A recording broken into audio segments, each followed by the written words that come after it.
ওনাকে ইশারা দেবেন, উনি কাজ করে দেবেন। এইটা আমার মামু বাড়ি না, যা খুশি তাই করবে। এটা মসজিদ, আল্লাহর ঘর, এখানে ভদ্রতা বজায় রাখাই হচ্ছে উত্তম। এখানে জোরে কথা বলতে পারবেন না, ইমামকে অর্ডার করতে পারবেন না কানে কানে, হুজুর অমুক আসছে আজকে একটু, তাহলে নামাজই হবে না। আপনারা যেই দিন আমাকে ইশারা করবেন ওই দিন নামাজ 10 মিনিট দেরি হবে, এটা মাথায় রাখবেন। কারণ আমার মেধা আছে তো, আমি বুঝি না আজকে কি করতে হবে। যখনই আমার কানে আসি বলবেন, একদম পরিষ্কার কমিটি থেকে শুরু করে মুসল্লি সবাই জেনে রাখেন, নির্ধারিত সময়ের থেকে নামাজ একটু দেরিতে হবে। কেন দেরিতে হবে?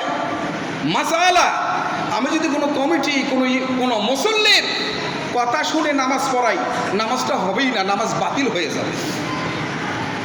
বুঝতে পেরেছেন? বুঝতে পেরেছেন? এজন্য কমিটিতে আসার আগে মসজিদের বিধানাবলী একটা বই আছে, এটা পড়বেন, এটা পড়তে হবে।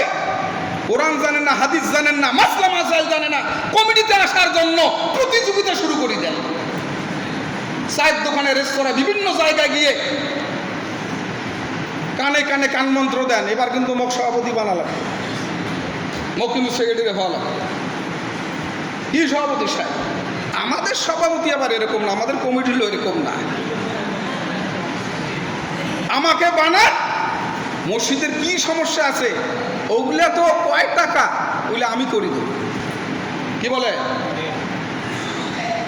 মসজিদ কমিটিতে আসার জন্য বাউরা হয়েছেন পাগলা।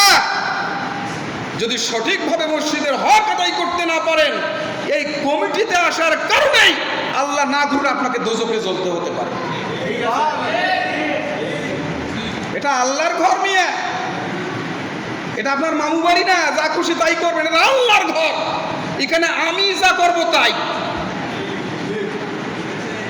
আপনাদের কোনো কিছু করার নাই, আপনারা খাদেন। আপনারা কি? আপনারা খাদেন। কমিটি মানে আপনারা বহু কিছু নন, আপনারা খাদেন। যেগুলো ইসলামিক কান্ট্রি আছে, এরকম ইমাম আসলে 2-10 জন পুলিশ, আর্মি, বিডিআর, নিরাপত্তা প্রহরীর মধ্য দিয়ে তাদেরকে নিয়ে আসে। সমস্ত বিচার ইমাম সাহেবেরা করে। আর আমরা ইমাম তো মনে করেন খালি দাওয়াত আর দাওয়াত, হুজুরের দাওয়াত নাই, মনটাকে খারাপ হয়ে যায়। এত দূর না খেয়ে যাবো, কি বলে? মন খারাপ হয়েছে নাকি? এজন্য আমার সঙ্গে মন খারাপ করে কোনো লাভ নাই ভাই। আমি হাদিস এবং কোরআন থেকে কথা বলি, এবং প্রথম দিনই বলেছিলাম যে আমার ইমামতি বেশি দিন একটা মসজিদে টেকে না। কারণ হক কথা বললে কি হয়? হ্যাঁ, আর একটা কথা আছে, গ্রামে একটা কি কথা আছে, সেটা আমার মনে নাই। আল হাক্কু মুররুন আলাউ কানা দুররুন, সত্য কথা যতই মধু মিশ্রিত হোক না কেন, শুনতে খারাপ লাগে। 5-6 জন ওই বেগে দেখাবে গে, এই ইমাম তো যাবেন না রে, এই ইমাম থাকলে আমরা কিছু করতে পারবো না, এই সারা ভাগাই লাগবে। কি বলে? এরকম একটা গ্রুপ আজীবন কাজ করে। তা আমার সরে লাভ নাই, আপনি সরে যাবেন হেদায়েতের নূর থেকে। আমি এখান থেকে সরব, আল্লাহ পাক যদি আমার প্রতি রাজি এবং খুশি হয়ে যান, এর থেকে উত্তম জায়গা আমাকে নিয়ে যাবেন। আর যারা মানুষের পিছনে পড়ে থাকে, এরা কখনো মানুষের সামনে অ্যাডভান্স করতে পারে না। এদের কাজেই পিছনে সমালোচনা করা। এদের দ্বারা পরিবারেরই উপকার হয় না, সমাজের কি হবে?